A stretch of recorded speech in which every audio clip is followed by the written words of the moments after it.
a random encounter at a broadcasting facility, a shared interest and love of all things Marvel, Excelsior, a misinterpreted program title, and behold, a podcast is born. Peter Melnick, Podcaster and comic book enthusiast, and Eddie Wilson, upstate New York radio announcer, still with an inordinate amount of catching up to do. Peter, what are you doing?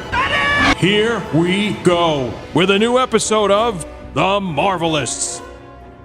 Welcome everyone to The Marvelists, the Marvel Universe podcast, episode number 5, technically 4, of Deconstructing WandaVision. I'm Peter Melnick. Eddie Wilson and John Sherburne are on assignment in, let's say, Wakanda again. They wanted to go to Wakanda again, you know. They needed some more vibranium. But I digress. Before we get into the usual rigmarole of today's episode of Deconstructing WandaVision and introducing our special guest co-host, want to tell you all at home how you can get a hold of us on our social medias, Twitter, Facebook, Instagram, at The Marvelists. You can also find us on a wide variety of streaming platforms, yada, yada, yada, iTunes, Broken Ice Cream Machines, whatever. You can also find us, again, individually on social media. Eddie is eWilson953, I believe. I hope I didn't mess that up, Eddie.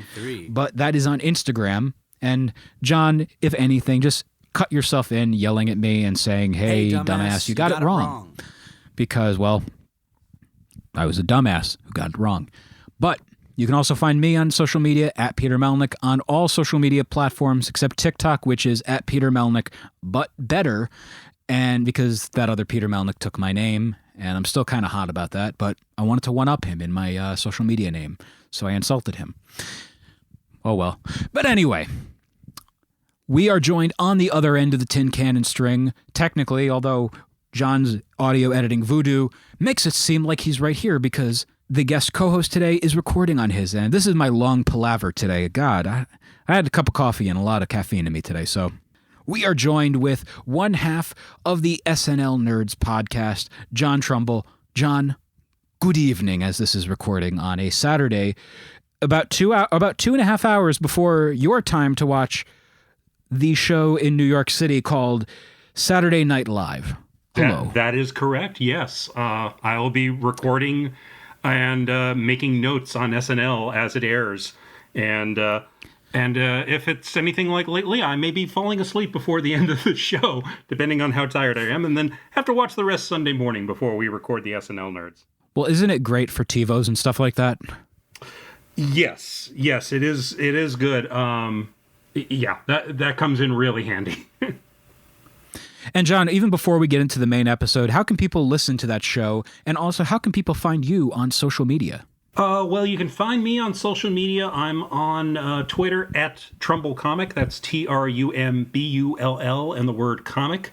The SNL Nerds, you can just search for SNL Nerds wherever you listen to podcasts, and you'll find us. We're on the Non-Productive Network, and we're on Twitter as at SNL Nerds Show, because someone else took the SNL Nerds handle and has never tweeted with it. That is the absolute worst when somebody takes a social media handle. That's why, like, whenever a social media platform comes along, I have to immediately get my name on there or the Marvelists' name. And I realize now there's somebody listening to this probably that will now try and, give me a little hell and try and, get to those names beforehand. But, so let's talk about the biggest part of the episode first, because I realize the point of this show is doing a recap of the episode from beginning to end, but yeah, we can't, just save the ending for the end. This has to be something that we tackle right off the bat. Let's do it. Holy Quicksilver, man. Yeah, Pietro, Quicksilver, and not the Quicksilver you would necessarily expect. This got spoiled for me last week. Yeah.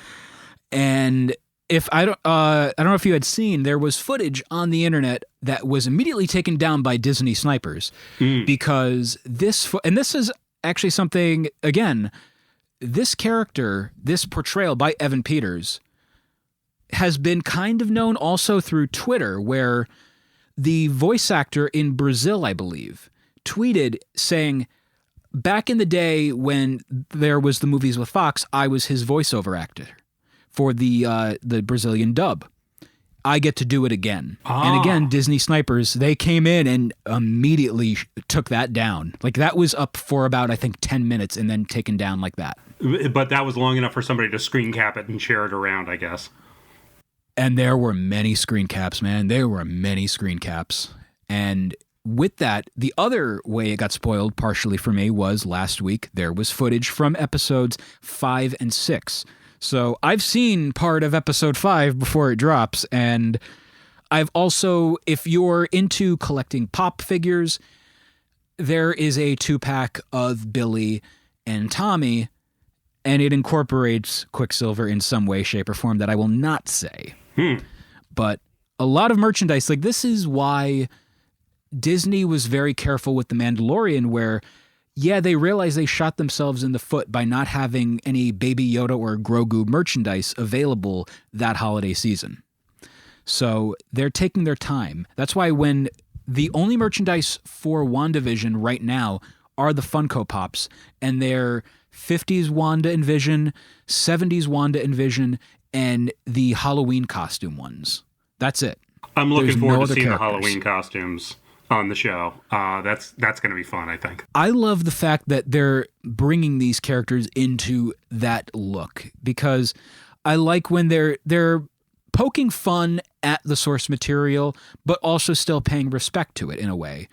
And this episode had one of my favorite jokes. And by the way, I like how we talked about the Quicksilver thing, and then we kind of got away from it a little, but we will be going back to that in a moment with our theories and everything.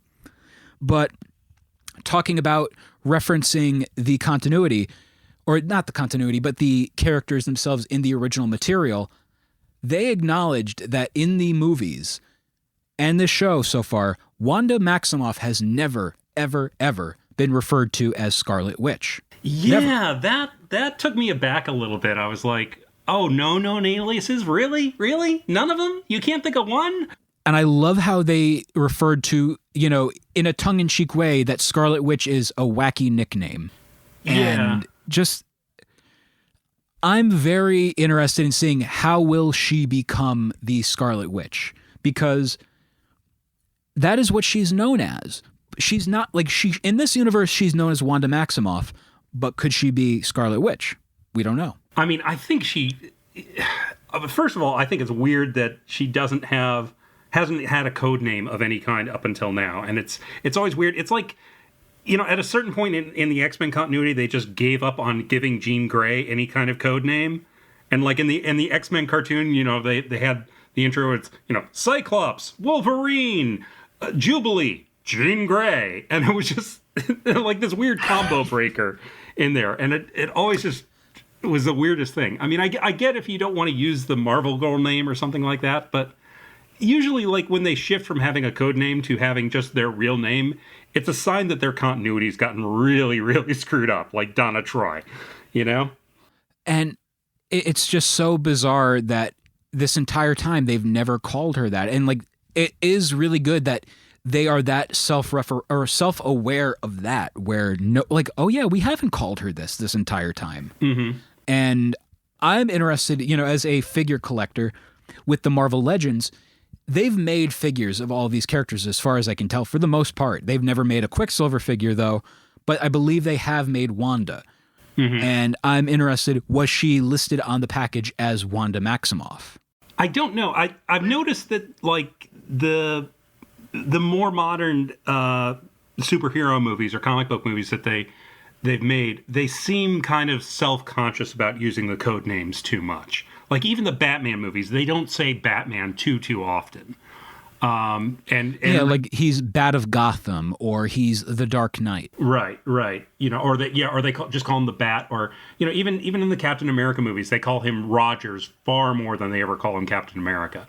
I guess because they get a little self-conscious, or they feel like using those names too much plays a little silly. But I wish they'd just do it, And that's why even in the X-Men movies, Beast was never called Beast. He was always Hank McCoy. Yeah, you got to use the code names at least once, as far as I'm concerned. At least once. With this episode, like we were saying, we get the debut of Quicksilver. But the recasting, which I love the idea that it was labeled as a recasting. They recasted Pietro. Mm-hmm. Just, again, there's something about the fact they acknowledge yet another concept of sitcoms, of all of these different eras, the idea of recasting somebody. And recasting is something that's been prevalent in the Marvel Universe with Don Cheadle, no longer, or he was, became Rhodey after, what's his name? Terrence Howard, when the first one. Yes, Terrence Howard, leaving the role of Rhodey and after Iron Man 1, which again, I still laugh when I hear next time, baby. I think that's just such a wonderful quote that is always hilarious to me. It's so darkly ironic now, but supposedly Terrence Howard was he earned more money from the first Iron Man movie than Robert Downey Jr. And he was not happy with losing money in the second one. Yeah. I think they were going to give him a pay cut in the second one because more money was going to RDJ, of course, and So I think I saw some radio interview or something where Terrence Howard was like, "Yeah, Robert Downey Jr. kind of did me dirt." He wasn't saying that overtly, but he was certainly implying it. With a lot of these movies, we're getting these characters making their returns. Like I said, we're getting Quicksilver to make a return. Are there any characters in the Marvel Cinematic Universe you would love to see make a return through some kind of loophole? Like characters that they've definitively killed off, or just characters that they haven't used in a while? Either or, to be honest. Let's see. I would like some of the characters at least some of the characters that they've killed off to remain dead, because I think death has to mean something. If you bring everybody back from the dead, it's not going to mean anything if you kill somebody off. So I would I'm fine with them leaving Tony Stark dead. I think it would be fun for them to bring back Tim Blake Nelson as Samuel Stearns, the leader, because they had a great setup for him in the Incredible Hulk movie, and they've never followed up on that. So it would be fun to see the leader in live action, I think. I've heard they're bringing the Abomination back, I think in the She-Hulk series that's coming up. Right. I may be wrong on that, but I did read recently that the Abomination was coming back, so I'm like, okay, that's cool. It'd be neat to see Betty Ross come back, as long as we're talking about the Hulk. I was really happy when the Red Skull came back in Endgame. That was a neat, unexpected way to bring him back. I wish we could have gotten another movie with the Red Skull as a villain. I agree. Because what we saw in Endgame, he kind of evolved past that. Let me see. Who else? I've always been a sucker for Whiplash, to be honest. But that's mostly because I'm a big fan of Mickey Rourke, and I really hate that his comeback did not last. Yeah. Apparently Mickey Rourke was pretty unhappy with how the final edit of Iron Man 2 turned out. I think he thought they cut out a lot of cool character stuff he did. And I don't know. I don't think I've ever seen much in the way of deleted scenes from that movie. So who can say? Marvel Studios and Disney, they're kind of very careful with never really releasing extra footage. That's why, when Endgame they did their little thing where they wanted Endgame to beat, Avatar as the highest grossing film. They did a re-release with new footage, and it was unfinished CGI involving Ruffalo's Hulk. Yes, I remember that. And I went to go see it. That was, I think, my third or fourth time seeing the movie, and being able to see that was kind of cool, but on home video release, not available. On Disney Plus, not available. If you wanted to see that, you had to go to the theater. And honestly, it didn't really feel like much of a big thing to go see. Cool, I got to see the movie again, but whoop-de-doo, I got a free poster, And usually when I watch a deleted scene, my main reaction is oh yeah, I see why that was cut out. It's usually stuff you don't really miss in the film. And I keep going back to the Incredible Hulk, but there are some deleted scenes on that DVD, and after watching some of those, I'm like, oh yeah, I kind of see what Edward Norton was on about, because I think it would be a better movie with some of these scenes back in the edit. But I'm sure big blockbusters like that are always this huge tug of war. Right. I just thought of somebody else I wanted to see come back, and now I'm blanking on them again. Oh, well. Well, one of the things, like I said, is the return of Quicksilver, and we're going to get back into talking about that with some of the theories that are going around with the character. And we'll go with one that is, currently going around, thanks to friend of the show, Doug McCausland. On TikTok, he did a video talking about, in a roundabout way of saying, the X-Men movies are the creation of Wanda through a bubble. And you can go on our Facebook page and see it on there, facebook.com/the Marvelists. Or you can also see it on his TikTok. Give him more plays at Doug McCausland, McCausland.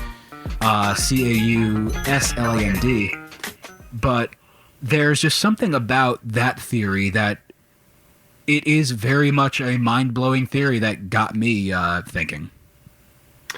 Yeah, that's you sent me a link over to that, and that is really interesting. And it's interesting to think that they may have found a way to bring in the Fox X-Men movies in through the back door, as it were. I mean, because I remember they had this weird rights split where Fox, because they had the rights to use all the X-Men characters, they could do mutants. And so, therefore, Scarlet Witch and Quicksilver could not be mutants in the Avengers films. And they had this weird sort of shared thing where both Age of Ultron and I forget which X-Men movie it was that Quicksilver debuted. Which one was it? His first appearances were Age of Ultron and Days of Future Past. Oh, okay. So they were both released the same year, and I think people definitely liked the X-Men version of Quicksilver, the one that Evan Peters plays, a little more. Let's be honest, the one that didn't die. Yeah, well, he had that standout scene, and I thought it was really kind of clever that they made Quicksilver the sacrificial lamb in Age of Ultron, because if you watch Age of Ultron again, there's so many things kind of foreshadowing that Hawkeye's going to die. Because, we find out he has a wife and kids, and then he's like, well, this is my last job, or I'm almost done renovating my house. And it's I'm 2 days away from retirement. And then, when they kill off he's Quicksilver getting too old instead, for this shit. he literally says, you didn't see that coming. Because, all the foreshadowing was for Hawkeye.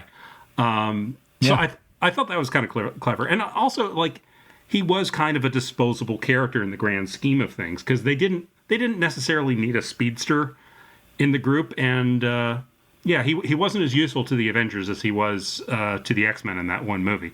But even then, he was basically just there for the one sequence, and then he was gone. And to be honest, the characterization of the Fox version is so much deeper. There's just something about him in the sense of he's this loner who he's literally sitting in his parents' basement playing pinball machines and arcade machines, and doesn't know what's going to happen as life goes by, speeds by on him. It's kind of like he finally finds his purpose. And one of the things about that, like I said, is the incorporation of music for the character too. How, he always has the band shirts, how every big scene with him, his big scenes would be either the Eurythmics' Sweet Dreams or Jim Croce's Time in a Bottle. And, again, going with music as a topic, this is my long-winded way of getting into this segue. A remark was made by a friend of mine, Crystal, on Twitter, who pointed out that they did play music as a cue over his return, and it was music from the first X-Men movie. But it was not the music we would think. We would not hear the main score of the X-Men. No, it was not that. Instead, it was the music from Logan and Rogue off of the first X-Men movie. And I would imagine they went with that version as well because it's a much more emotional kind of song because of the implication for those two characters. The importance, the saving of the character, I believe, at that time. I haven't watched the first X-Men movie in a very long time, but I would imagine that was the purpose of that song for that. So it's an emotional moment. A X-Men character from the Fox verse makes his debut in this. They go with an emotional song. It was smart. Yeah. And there's just something about that idea that you bring this character in, and I love that he is he's the brother that's like on the wrong side of the tracks. He's, very much a quipster, just like he's a quickster. Wordplay. But there's something about this interpretation that I love. And I'm glad to see that we're not losing this version of the character. Although, rumor and innuendo is that this character, I've heard the theories that, Mephisto is going to be involved in this series. He's the one behind everything. And again, rumor and innuendo is that Mephisto is Quicksilver. But I also had a conversation today with friend of the show, Emmett, of, I think he calls it No Comics for Old Men, something like that. But on Twitter, or not Twitter, but in person we were talking about it, and he remarked, you can't really market a character like Mephisto in international markets like China. That's why we had discussed on the debut of Tommy and Billy in the, what is it called? In episode 3 with myself, John, and Katie.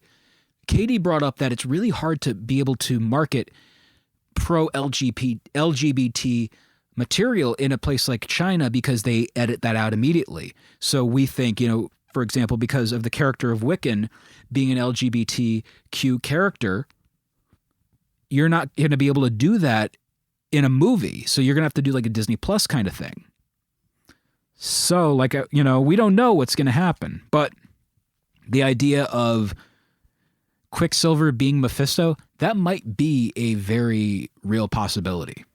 That could be neat, and I could see that happening. I mean, part of what I'm enjoying about WandaVision so far is it's this kind of fun mashup of all these storylines that I remember from the comics. In the comics there was a 12-issue Vision and Scarlet Witch maxi series where it took place in real time. So each issue was 1 month past the previous issue. And so she had a pregnancy in real time. And she had, I believe in the last issue, she gave birth to twins, Tommy and Billy, which are, of course, the names of the twins in this show. And then later in the comics, Steve Englehart and Richard Howell gave them their babies. And then after John Byrne took over West Coast Avengers, he did a whole storyline where he basically took the Vision apart and destroyed their marriage. And it was a big twist from the status quo, and it got a lot of fans bent out of shape. And he also now that West Coast run you just mentioned, is that the Darker Than Scarlet arc? Yes, that was the name of the arc, or at least one of his last arcs. Yeah, he had the I actually just bought a copy of that. Yeah, it was just reprinted, or is just about to be reprinted in an Epic volume. And I think it's got all the John Byrne issues in there. He was on the book from 41 or 42 till about the mid-50s, I think. He did some really interesting stuff, and I enjoyed it. And then he left the book very abruptly because basically the big storyline he was leading up to with the Scarlet Witch, he had pitched this at one of the big Marvel summits. They were looking for, okay, we're going to do our annual crossover thing in all the annuals. And John Byrne said, well, I'm doing the storyline in the Avengers, and maybe we could use this as the basis of the big annual crossover. And he pitched this thing, which was a kind of a complicated thing with the Scarlet Witch's power and it kind of tapping into alternate realities. And the editor-in-chief, Tom DeFalco, was like, yeah, no, I don't like that for the crossover. Let's not do that. And so John Byrne went back to doing it as he originally intended in the West Coast Avengers book. And then later, a few months later, Tom DeFalco, editor-in-chief of Marvel at the time, he got wind of this, and he's like, wait a minute, why are you doing this storyline? I told you I didn't want you to do this storyline. And John Byrne's like, no, you said you didn't want to do it for the crossover. I'm just doing it in the book as I originally intended. And they were kind of at loggerheads, and he was like, you can't do the storyline because it changes the Scarlet Witch's power. And John Byrne was like, okay, well, if I suddenly can't do this, the end of the storyline that I've been leading up to and that I've started in the book, there's nowhere for me to go. So I'm out. And so he left the book, and then Roy Thomas and Paul Ryan finished off the storyline. They gave it a different resolution, and I never read the end. I think I dropped the book a few issues after that. But that was a very long-winded way. But I mean, like Scarlet WandaVision is kind of taking some of those plot elements and weaving them together in a new way. On a Facebook post a few days ago, I likened it to like a band you really like now is doing a great cover version of a song you loved 30 years ago. And that's kind of that how analogy I feel. is why I actually asked you to go on the show for this episode, because that is a perfect analogy for this. Yeah, because it's they've got an interesting thing doing the Marvel cinematic universe, because you want to stay loyal to the comics, but you also want to find new twists and new spins on it to both surprise the people who know the stuff from the comics and make it work for a mainstream audience.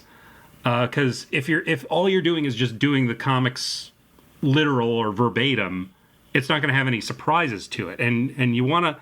So it's a weird balancing act. You want to keep it close enough that it's still in the same spirit, but different enough that it's its own thing. You know.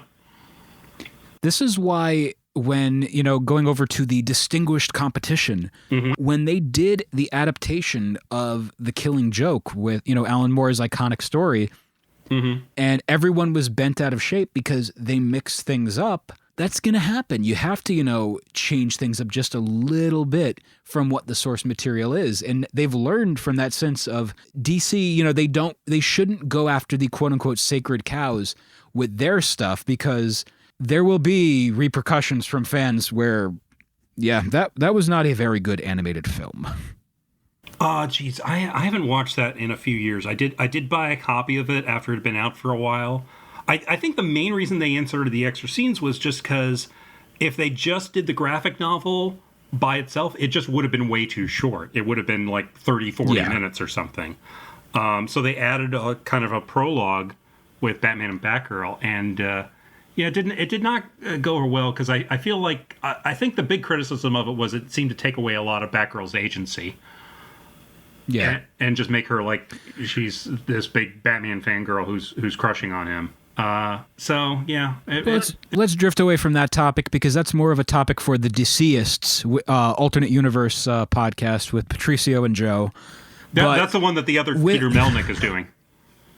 Exactly. And with this also, there's another theory that I had got a text from Katie from the previous episode 3, about Monica Rambeau proceeds to text a specialist. And we're under the speculation that, oh my goodness gracious, she's texting Reed Richards. Hoo boy. I'm kind of on board for this a lot. Yeah.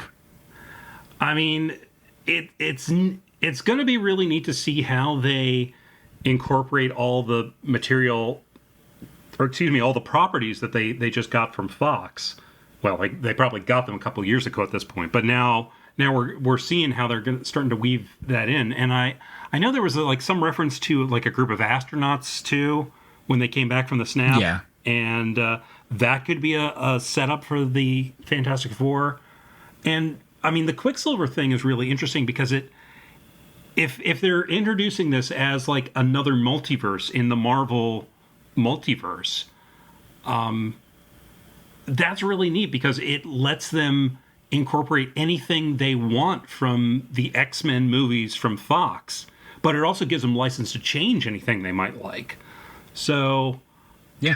I mean, I don't know if they're going to get Hugh Jackman back as Wolverine. I think he's pretty much done with that role, and you also have to wonder, how many more years can he realistically play this character? But I mean, his schedule is free now, since he no longer has to do The Music Man on Broadway, which ever since Broadway closed down, I'm still so salty about the fact I didn't get to see that. It didn't even get to happen. Yeah. But I digress. Yeah. I mean, there are a lot of actors with more time on their hands these days, unfortunately. That's just the world we're living in at the moment. But it would be neat to see it. I mean, on the other hand, I think it could be really fun to see Kevin Feige and them cast the X-Men anew. I think if you give them a few years to rest, I think it would be really exciting to bring them back. Because when they brought in Spider-Man in Civil War, he seemed so fresh again, just in their treatment of him. And it was because well, I personally am not a fan of the Andrew Garfield Spider-Man movies. I didn't think they were very well done. There were some good moments in them and some good actors in them, but overall, I thought they were kind of a miss. So I was really excited when they brought Tom Holland in, and I thought he just nailed it. Oh, no. He's Iron Boy Jr., according to many tired comments on the internet. Well, I see that criticism. I mean, he is a little too much in Tony Stark's shadow. I would like to see him break away from that in like whatever the next Spider-Man movie is going to be ultimately. And you know, I would like to see him like use a little less in the way of gizmos. But they're still fun. I mean, and it's, you know, and Tom Holland's so damn good in the role. Well, in regards to just what the future of this could all bring, we also got a little bit more character development involving Jimmy Woo and Darcy, and I love the interactions of these characters. I also love the ancillary characters in Westview, and the one that I would say stole the show from me was Norm.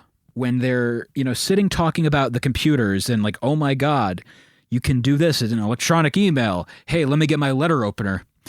And I love the scene where Vision takes the computer, puts his hands on it, and fries the computer pretty much, turns around, goes to Norm, puts his hands on his head, and he manages to get Norm out of Wanda's control, talks to him, puts his hands right back, and Norm is back to being what he is. Yeah, that was the a acting neat in that, moment. The acting in that was absolutely phenomenal. And yeah.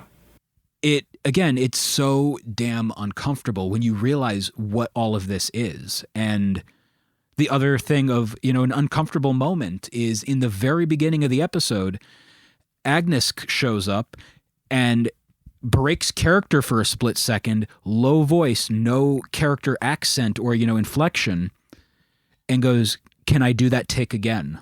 Yeah, let's take it from the top. Which yes, and it was so uncomfortable. Yeah. And the other characters are literally like, what's going on? And it's interesting. Like, we sort of know what's going on, but we're only about halfway through the series. We've got like 4 more episodes to go. So we don't know the full story yet. We don't really quite know why this is happening. We don't know the full deal with everybody. I think the 4th episode came along really at the perfect time, because after like 3 episodes of the sitcom tropes, it was just starting to get a little played out or a little monotonous, even though they were changing it up every episode. So I think the 4th episode was so refreshing, where they were just like, okay, here's what's been happening from behind the scenes in those previous 3 episodes. And it's fun to see characters like Jimmy Woo and Darcy come back. And I was very happy that Darcy had matured in her time off screen. I was like, oh, it's so nice she got her doctorate. That's really good for her. I'm proud of her. And she wasn't... Because honestly, in Thor: The Dark World, I started to find that character kind of annoying. Right. So it was... I'm glad in the however many years she's been off screen, she's matured a bit. And that she like changed... Because she was originally like a political science major, I think. And now she's like shifted over to the hard sciences. So I was like, oh, that's really cool. She's following in Jane Foster's footsteps. You also have the evolution of Jimmy Woo in the sense that he learned that card trick from Scott Lang. Yes! Yeah. When he does his opening scene with the card, I'm like, that is so cool. Like, he did learn that, up-close magic. And I'm proud of him that he took that course. And they do that without a word of dialogue. It's all just in, he just does that little quick sleight of hand, and you're like, oh, look at Jimmy Woo. And on the topic of Jimmy Woo, by the way, they are currently saying they're pitching a Jimmy Woo series to Disney. And a lot of people online are saying if they do this, they should make it the Marvel equivalent of the X-Files, discovering all of these weird little parts of the Marvel Universe. Make it the Agents of Atlas series. Give Jimmy Woo a giant gorilla. I don't care. Just do whatever you can for this series. And just have fun with it. But then, the idea of making it Marvel's X-Files and partnering him up with Darcy, because I love the chemistry between the two characters. I think they are knocking it out of the park. They're both very well aligned with their comedic timing. And And I think I mean, with that, it's I going to think be part fun. of that is because both of those actors have background in sitcoms. I mean, he was on Fresh Off the Boat for years. She did Two Broke Girls for I think about 5 years. So they both know those rhythms, and you give them a joke, they're going to nail it. And to reference the same tired joke, he did have a number of years being John Krasinski on The Office, so he's got that for him.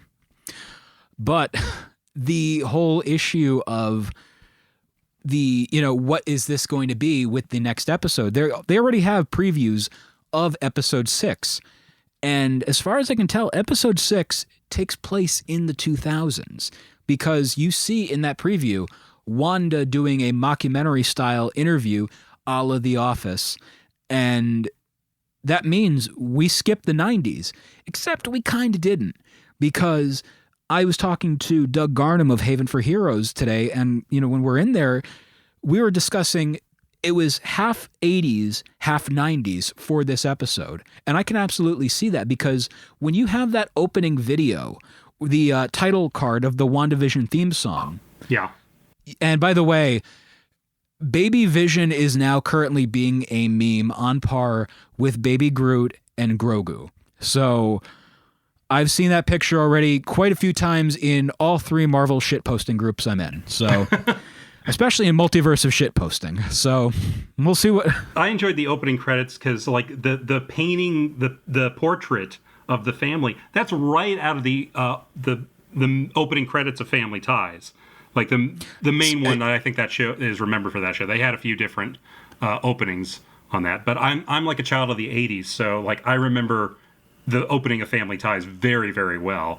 And like the set on this week was very reminiscent of the Keaton household.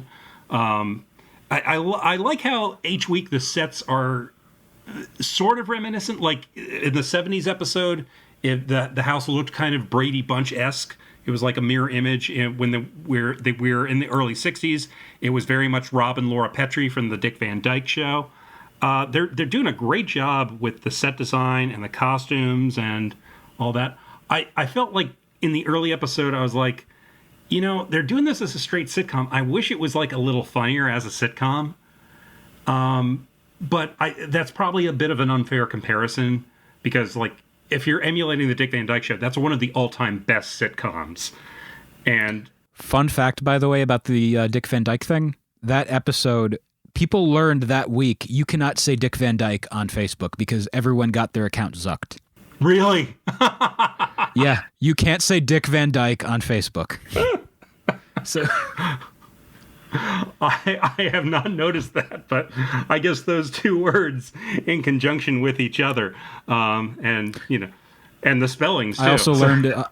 I also learned a few weeks ago, as an SNL nerd yourself, I learned I can't say Jane, you ignorant slut on Facebook. Really? Oh, well, yeah. that's a shame. So I got my account zucked for 24 hours by having an argument with someone and going, Shane, you ignorant slut. Wow, that's funny. I digress. But, when you mentioned Family Ties with this, for me, that was very much, because Channel 5 in New York City is, in the 1990s, aired a lot of Family Ties reruns. And growing up, I'm born in 1988, 32 years old, and early 90s, they used to air I Love Lucy at noon for like a full hour block. And then later on, there was a Family Ties block at, I think, 5 o'clock. Mm-hmm. So seeing a lot of these shows, it brings back a lot of memories, because that was syndication. I grew up on watching shows such as All in the Family and Sanford and Son and things like that. And it's absolutely perfect with how they get those tropes of what these series can accomplish, And with, what's coming up next with the 2000s, it will be a real treat to see how they can pull this off. That's interesting. I haven't watched any of the previews for episode 6. I'm enjoying coming into this as cold as I possibly can, because then I'm just more naturally surprised. Like I've had a few experiences in the movies where I've enjoyed it all the more because I did not get spoiled on something beforehand. At the end of Spider-Man Far From Home, there's that big mid-credit scene where there's a certain surprise cameo. Oh, we can say who it is. Okay. Well, they brought back the great J.K. Simmons as J. Jonah Jameson, and this is something that I have literally been advocating for a couple of years.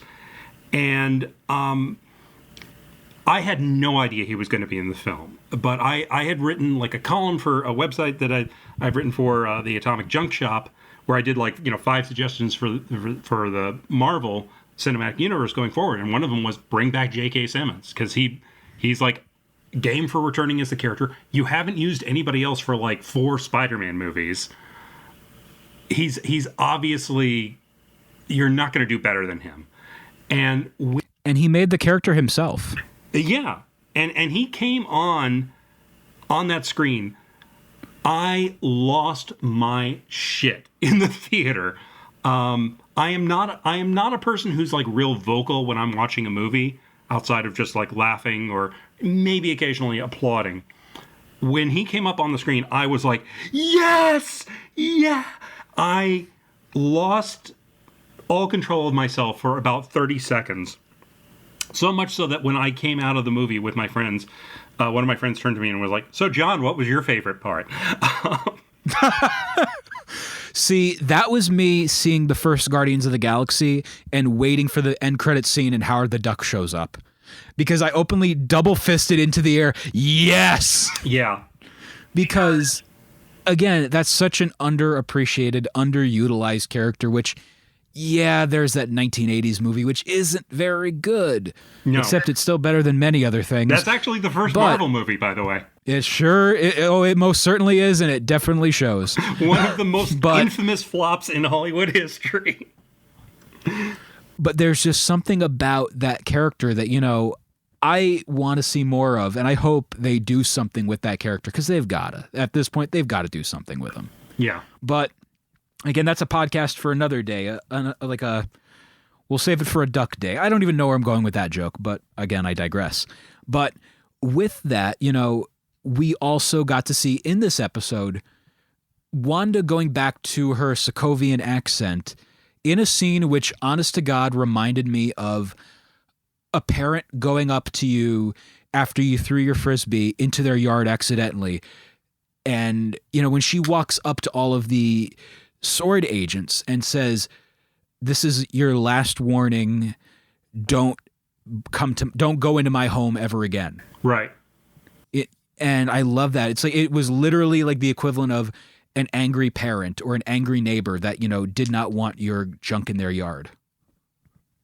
So I'm curious to see where we're going with her with that accent, because she's also she hasn't done that accent in a very long time. And a lot of people have complained about her version of the accent, the European accent. And I would imagine after a number of years, she heard all those complaints and wanted to find a way to improve upon it. And she definitely improved on it. It sounds much better than it did before. Yeah. I was kind of glad that they dropped the accent for her. I mean, it makes sense for the Scarlet Witch to have a bit of a European accent. I just didn't think it was real successful in Age of Ultron. So I was glad they kind of, dialed it back over the subsequent movies. And yeah, she doesn't really need it at this point, but it is part of the character's history, so why not use it? Now, I have to ask, have you read Mark Russell's Flintstones comic? I realize this is a very strange segue. Is that the recent one where they're drawn in a more realistic style? Correct. No, I have not read it. I've read some of Future Quest. That's about it. Well, on the topic of that, and I realize it's a very strange way of bringing this up, but in that series, there is an issue involving the vacuum cleaner and the bowling ball. And if you've read that series, you will know how emotionally draining you get with that because of everything that happens. And it is genuinely one of the saddest moments in a comic. And again, Mark Russell is, in my opinion, the Steve Gerber of comics, the new Steve Gerber. And that's saying something because as somebody who loves and worships the work of Steve Gerber, hot damn. but I digress. But with that, we have that moment for me with the dog Sparky.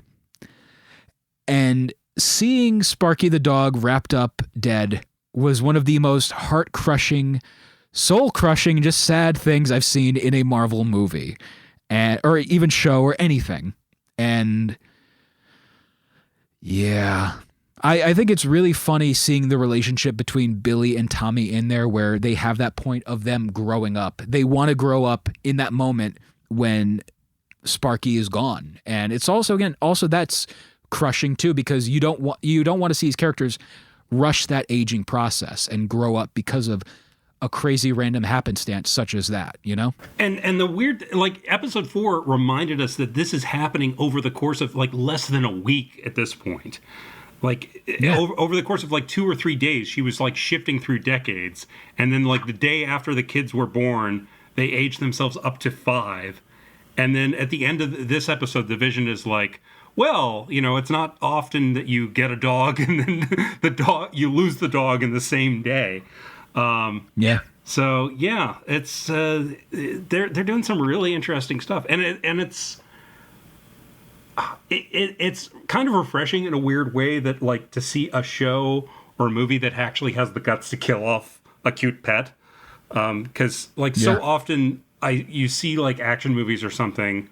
Like Independence Day, they had like the dog outrunning the space lasers or something, and it's like, okay, well, we've already killed off half the characters, but you don't have the guts to kill off a dog because somehow that's more offensive. It's funny that there's a website where I think it's called Is the Dog Okay or Is the Dog Alive.com. It's something to that effect, and because dog owners are really, really passionate about dogs, even if they're not their own. And I've always found that funny. Like, my ex, we went to go see a movie, and a dog showed up on the screen, and the immediate reaction from her was, "Aw," and really loud in the theater, too. And I'm just like, the dog can't hear you, honey. But just that whole element of people are really passionate about animals in that sense, and I understand that.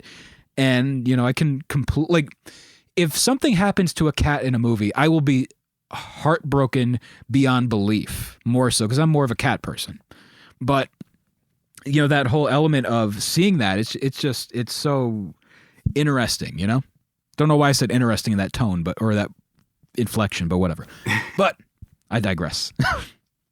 Now, overall, this episode is definitely the best of the season so far, and I'm curious to see where they're going. Where do you think they're going to be going with the series? I feel like we're definitely, and this is just my theory. I have no inside information or spoilers or anything. I may be right. I may be totally off base. But I know that Wanda, the Scarlet Witch, she is going to be in the next Doctor Strange movie, The Multiverse of Madness. So I feel like we are going to find out in subsequent episodes that Wanda is somehow channeling or tapping into the multiverse, into these other dimensions. And my feeling is that we're probably going to have a master protege relationship between Doctor Strange and Wanda. Like, he will maybe train her in actual magic. And I feel like we might even have a reveal that Wanda and Pietro are actually mutants in the MCU, and that, like, their powers were just activated by the Loki's staff when Hydra was experimenting on them. Because, I mean, there's nothing stopping them from using mutants now. Oh boy, where do we begin? I feel like this is going to be the way we're getting the mutants in. And, you know, some people are speculating. There was a remark by Paul Bettany recently where he goes, I got to work with someone I never thought I would work with, that I really wanted to work with. I just saw this. And there's speculation as to who the actor might be. And 2 people that I've seen listed were Hugh Jackman and Sir Patrick Stewart. And let me just say, if it's Patrick Stewart, I am so on board for that. However, it's very much a thing of that send-off in Logan was masterful. And that, again, I've gone on record many, many times saying that's in my top 3 comic book movies of all time. And just how they got rid of those characters, how they gave them their farewell. I feel like it's going to be such a disservice to them for that. But I think what this is going to be leading to is going to be, it's going to be a mashup of Darker Than Scarlet and House of M. And somebody on Twitter, I forgot who said it, but it was just absolute chef's kiss. That of my favorite line, Full House of M. And I wish I made that pun. I really wish I made that pun because that's perfect. Full House of M. Oh, that's cute. That's cute. I loved it. And I don't know what this could be doing. Will we see the Mutants Incorporated? God, I hope so, because I miss the mutants. I miss the X-Men. And I realize it hasn't been that long since we had an X-Men movie. We literally had last year New Mutants, which, again, I've said on the show, I actually liked that movie. And I thought it was a fun movie. But then again, they played the replacements in the movie. That's part of why I really enjoyed them. Sure. You know, so there you go. You throw in a song off of the album Tim, Bastards of Young, I will be really content. Just an FYI, if Kevin Feige is listening to the show, and God, we hope you are, and we also think you should subscribe to our Patreon at patreon.com/the Marvelists. But I digress. You should put in the next Marvel movie anything by the replacements off of that album. Just please, Tim, Tim. Remember that, Kevin. But again, let's just keep going. I feel like probably the next Spider-Man movie is our best shot to hear the replacements in an MCU movie because they go back to the 80s a lot in there. I mean, they played a lot of Ramones. They played Save It for Later by the English Beat, which is one of my favorite songs of all time. They played Vacation by the Go-Go's. I want what's the director of the Spider-Man movies right now? I'm blanking on his name. I was going to say Mark Webb, but it's not, because Webb was the one that did the Amazing series. Garfield movies, yeah. Yeah.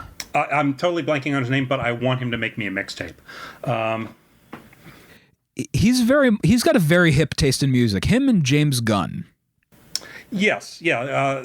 There's also strong soundtrack game in the Guardians of the Galaxy movies. Oh yeah.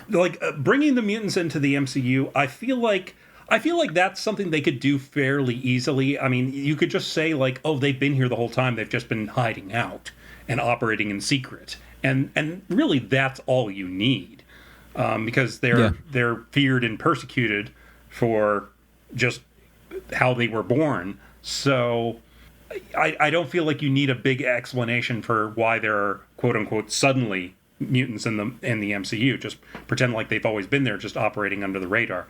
I feel like the Fantastic Four might be a little tougher to incorporate because they're Marvel's first family. And so how do you duplicate the significance of the FF when you're more than a decade into the MCU? So I'm really interested in seeing how they're going to incorporate the FF. And I know everybody's saying John Krasinski and Emily Blunt for Reed and Sue. I personally don't see that at all. I really want to see Anson Mount from Star Trek Discovery play Reed.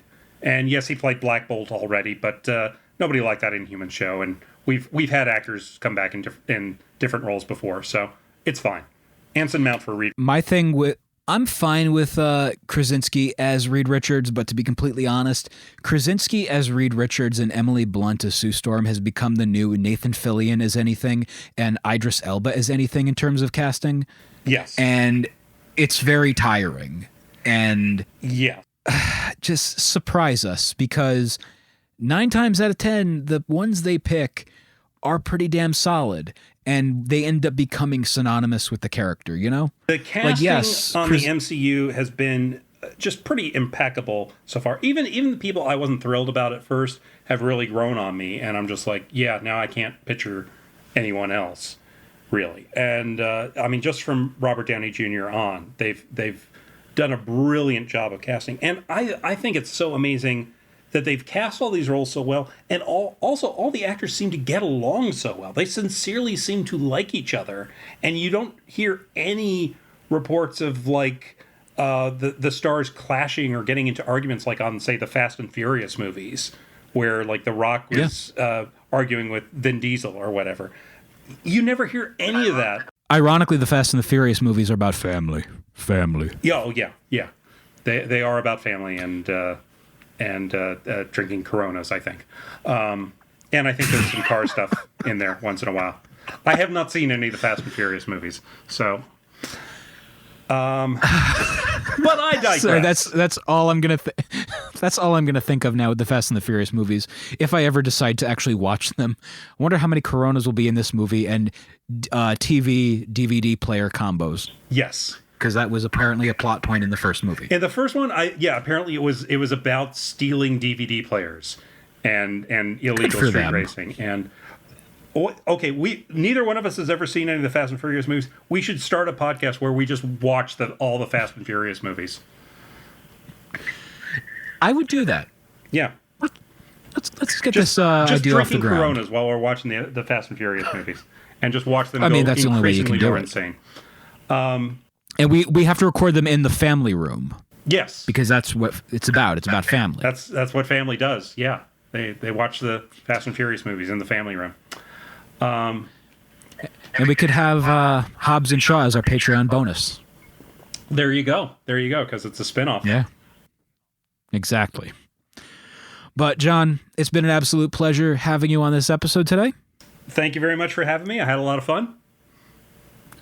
And before we go, John Sherburne, our audio engineer, has a bit that he wants to tell us about what he thought of episode 5 of WandaVision, which also real quick before we go and send it over to him, I love that today's episode title was based upon Blossom, a very special episode. I mean, there were a lot of shows, particularly in the 80s, that did that. I mean, like Growing Pains or Family Ties. They always did like the issue of the week where, oh no, the uncle played by Tom Hanks is an alcoholic and he's drinking vanilla extract because he's such an alcoholic. And there's a Growing Pains episode where Chandler was playing the boyfriend, not Chandler, Matthew Perry. A young Matthew Perry was playing the boyfriend of the daughter on that show, and he was killed because he was drunk driving. And the episode just ends with her going, "Where was his second chance?" And they're so horrible and they're so overwrought, and I can't stand very special episodes now. They're so bad. But it's not bad. Once again, ladies and gentlemen, John Sherburne. Thanks, Peter. Sorry, everyone, that I missed the actual recording of the episode today, but don't you worry.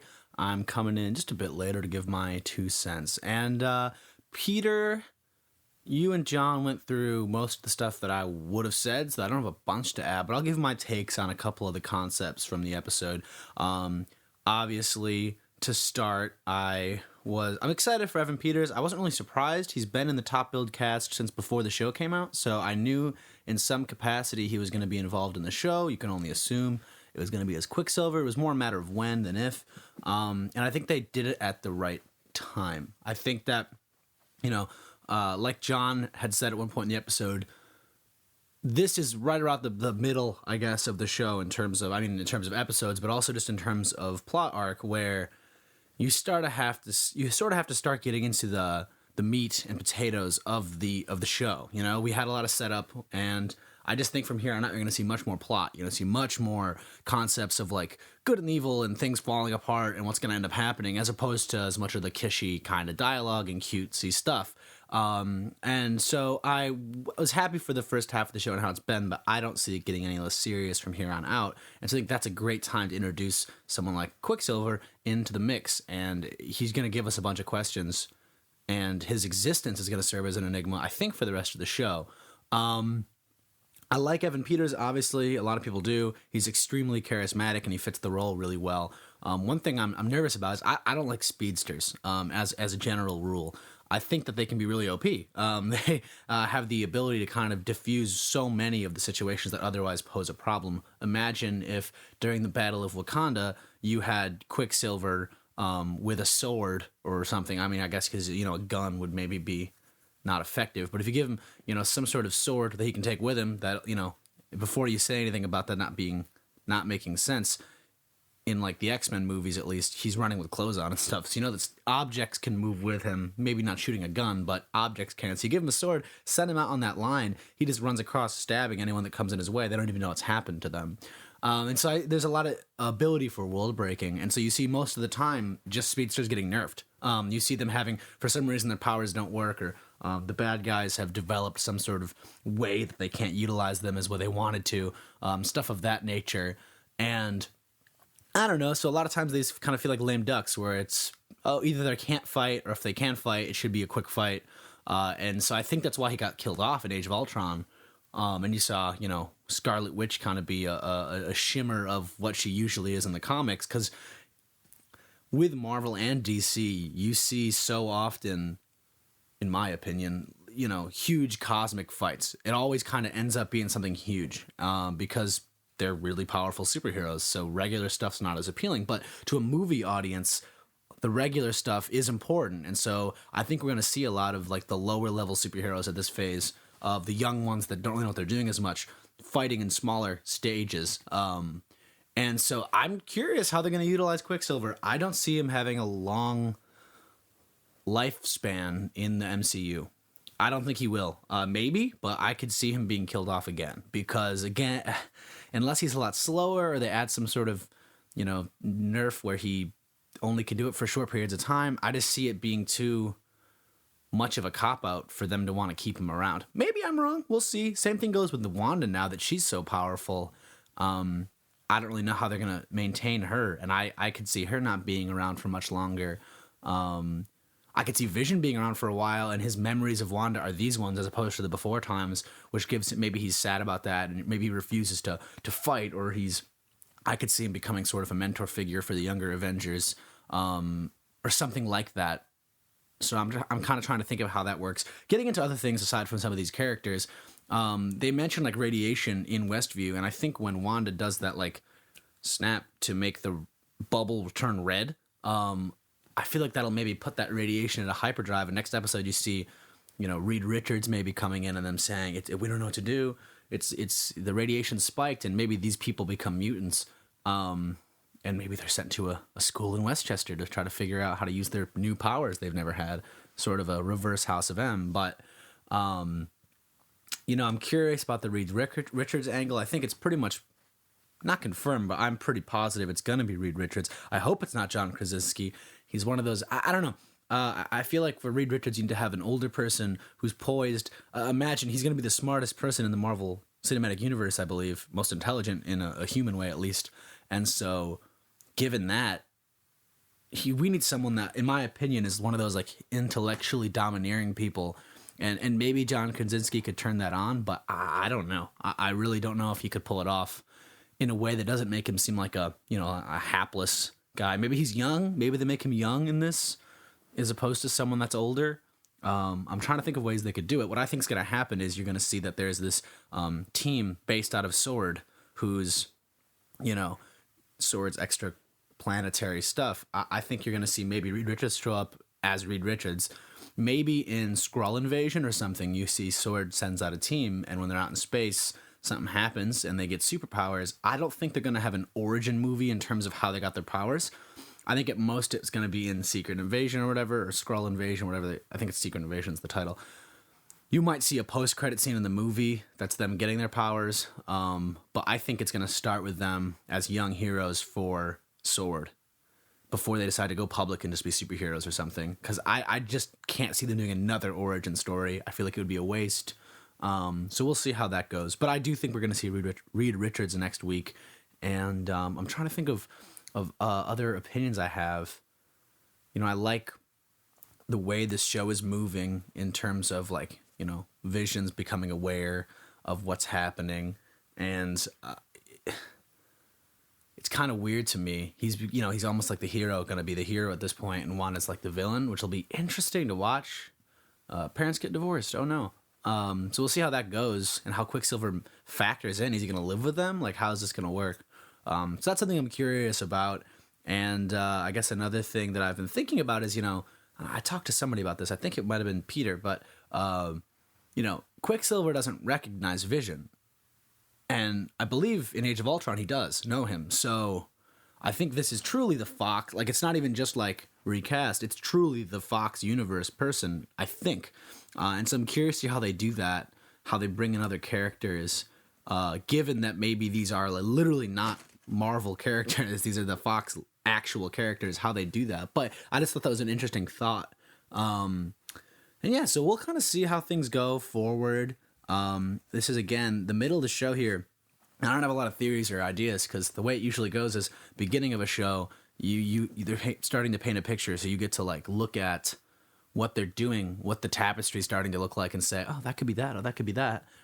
And by the end of it, you get the payoff. You get, in the last couple episodes, you're going to see some of the theories get thrown out the window for who the bad guy is, or thrown out the window in terms of whatever. And you start to come to the answer, and you start to get those payoffs. But the middle is weird because in the middle, it's hard to theorize. It's kind of a waiting game. Like, what are they going to do? They're setting up the end game stuff for the show right now. And it's just kind of, you're watching that stuff get lined up, and there's really nothing we can do except for wait and see who's who and what's what and how this is all going to end up. But I'm excited for the next couple of weeks to see how it ends. And I think that's pretty much all I have to say. So thanks for listening. I hope it wasn't too rambly or unhelpful, but that's kind of where I took this episode. So thanks. Back to you, Pietro. Get it? Like Peter Maxima, but back to you, Peter. All right, once again, thank you so much for doing this show. And let's do it again from the top. Bring it back from the top to the bottom of the episode. How can people get a hold of you on social media? You can find me on social media at Trumbull Comic. That's TRUMBULL, and then the word comic. And you can also follow my podcast, the SNL Nerds. Just search for SNL Nerds wherever you listen to podcasts. And we're on Twitter at SNL Nerds Show. Very cool. For the Marvelists, I'm Peter Melnick. And I'm John Trumbull. Excelsior!